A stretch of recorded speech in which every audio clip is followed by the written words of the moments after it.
Hi, I'm Jennifer Lutz with Insider Travel Report here in South George Island of the Azores, and I'm here with Dina Nunez at her family coffee farm.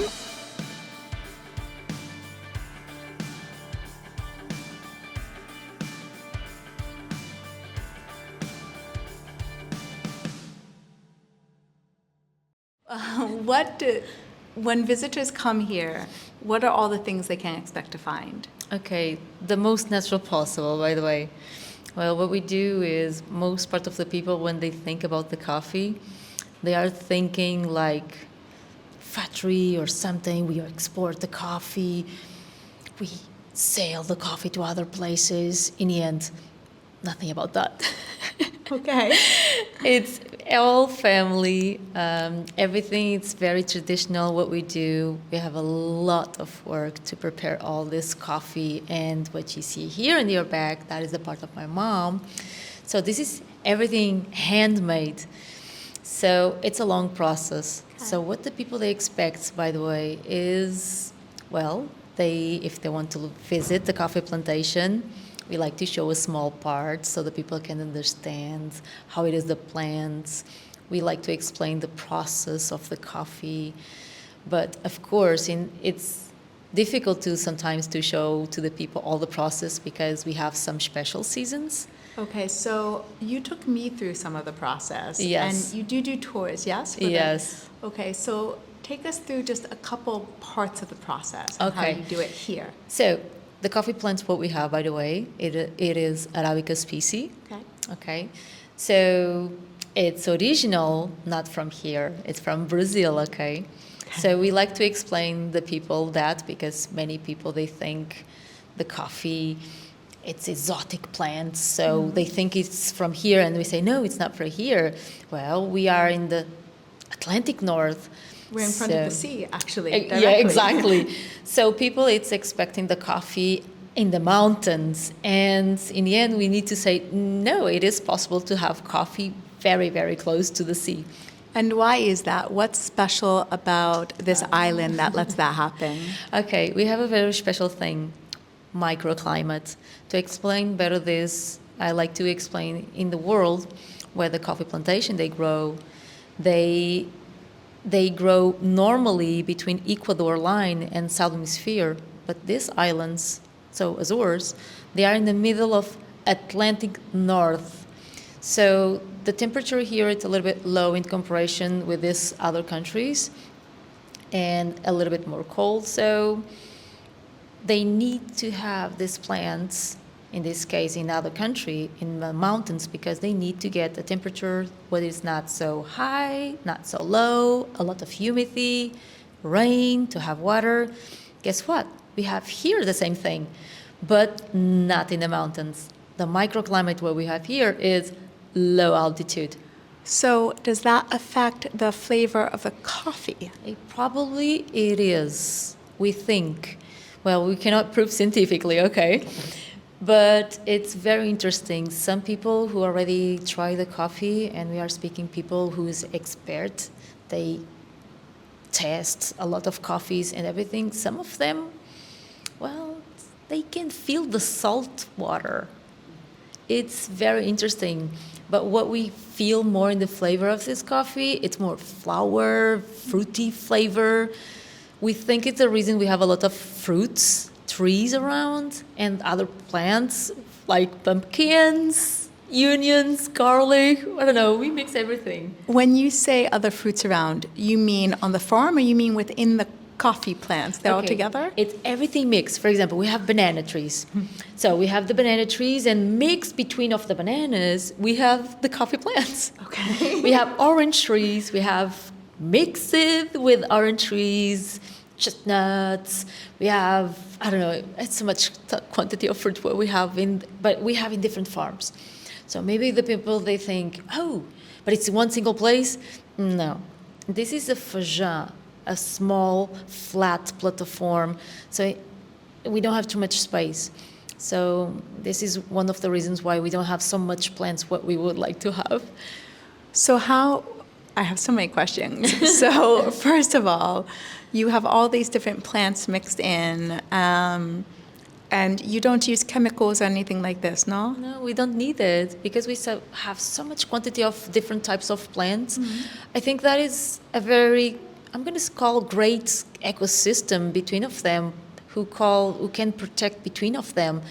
I don't know how to explain this well, but it's something very interesting. Probably we have influence in the bugs, protection between different bugs. Different bugs, they can, I don't know how scientifically to explain. But so there's a lot of talk about sustainability and agro-farming, and your coffee farm and kind of everything farm would really be unique in how sustainable it is, yes? Yeah, in the end, it is sustainable because we don't need to put any chemicals. We don't need to put nothing. The only thing what we need in the summer, it's because just it's more dry. It's not rains too much. It's just water. So we don't clean the soil. We don't need it, just because a lot of leaves, perfect for organic compost. And then we use the skin of the coffee. It's another process where I will later explain more.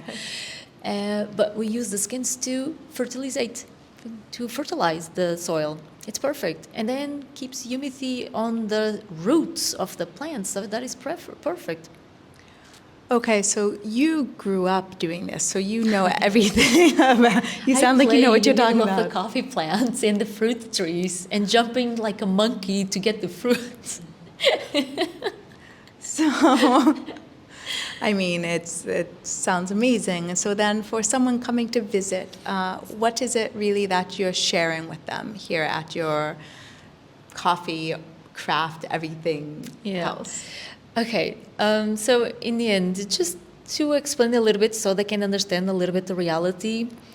And when they are drinking the coffee, they understand how hard we can be the process.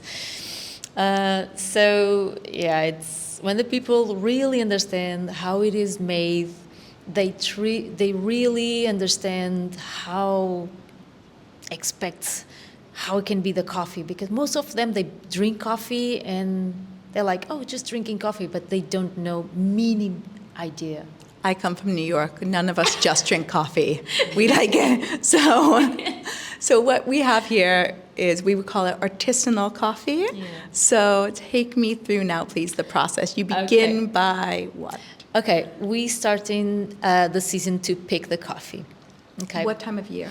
Okay, it is supposed to be in May until to the end of August, but unfortunately, with the changed climate, we are picking a little bit early. But anyway, how we pick the coffee? Okay, we start with the red color beans. So we dry the coffee on the sun, 2-3 weeks. Okay. And what happens if it's rain? Well, or we cover it with a plastic covered, or what we do is just remove very quick before to rain. Okay. Sometimes we can prevent that, by the way. Because you grew up on this farm, so Yeah, you know the weather. We already can feel the stuff. Okay, so you dry the beans, Okay. and then? Okay, the difficult part. How to peel the coffee. Okay. That is a very nice workout, by the way. So people, they think we have machines to remove, and this is a challenge for us. So how we do? We use a kind of a stone. A stone? Yeah, a kind of stone. In this case, we use the one who's made by concrete to be easier for us. Okay. Okay. Remember what you saw up there? It's just a block. I don't know how It's to say a concrete block. A Yes, concrete a stone. block. Well, it's good to call a stone. So we Yes. put the coffee there, and with the strong arms, as you can see in mine, I'm just joking.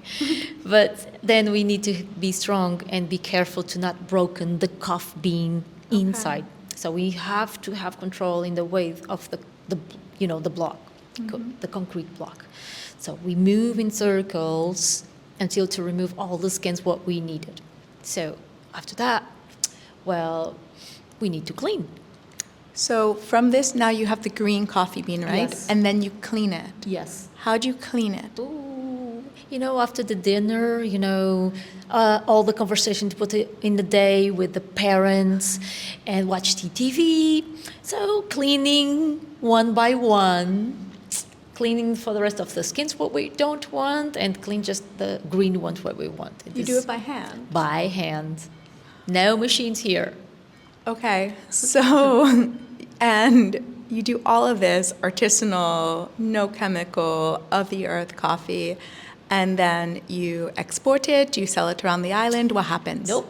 100% of this coffee is sold in the bar of my parents in Café Nunes. No other places in the world. We just sell 100% because the quantities what we have, it's not small, it's micro. Okay. So in the end, we produce not too much kilos per year. We are producing, let's go to say just clean coffee bean. So more or less between 300, 400 kilos. So it's just exclusive to this bar. So people, they can try this coffee just drinking, or if they want a small bags, just a 50 grams bag, just a 50-gram bag, they can sell to bring the coffee to home or to offer someone. Okay, so if someone wants to try this very special coffee, they can only get it at Café Nunes. So if they came to St. George Island, they must to come to Café Nunes to try the coffee. Okay, so they come for the coffee, and then also tell me more about where we're sitting, about what your mother does. Okay, this is the part of my mom and my aunt. So they are two sisters, what they started about 50 years ago. They starting teenagers when they starting this art. Well, they learned with a lady who teach a lot of ladies to do the high stitch. Okay. Bedspread. It used to be more for bedspread. Today it can be what the imagination wants. If they want carpets or if they want to decorate the wall. But everything needs to be by order. In this case, this what we have here in the back, it's by order. Because depending what the people or the client they want, they can choose the colors, they can choose the material, and they can choose the size or the pattern. So when visitors come, are they kind of as well sometimes ordering something to take home? A lot. Okay. Because we don't have website. Okay. We have social media like Facebook page, for example. Okay. So people sometimes they go to the Facebook page and they say, oh, I love this pattern. Could I order this one? Do you send, I don't know, different part of German. We already sent to US. It's more difficult, by the way, being outside of Europe. Okay. But it is possible. But you can do it. I can do it. So, okay, so people come and they can have a tour of the coffee plantation. How long is a tour usually? Depends. I love to speak. So it can take like 20 minutes, a little bit more, but not sometimes. It's not just me to do the tours. Okay. I have a brother too, so sometimes he do the tours. I have a cousin who helps here in the summer too. Sometimes my father, but if it's just in Portuguese. But if someone's speaking English, my father don't speak in. Well, I think it's the universal language with hands. Hey, it works. It's how it is. Unfortunately, not everyone speaks English here. It's okay, it's okay. You speak very well English. Thank you. And you do tours around the island as well, Yes, right? It's a so- full service. Yeah, in this case, I have my own business. We call Discover Experience. So we decided to, my partner, we decided to have, we felt we love to be connected with different people. So today we do not just tours around the island, but we like to hike, we do adventure activities like kayaking, canoeing, coasteering, this type of more adventure. That's what we like to do. It's perfect. You have everything here. Yeah, basically. Well, thank you for showing me everything. Thank you you. to you and your Thank you. family for your hospitality. Thank you so much for your visit. Thank you. So we're just going to say goodbye. So once again, I'm Jennifer Lutz with Insider Travel Report, here really with the whole Nunes family in São Jorge of the Azores.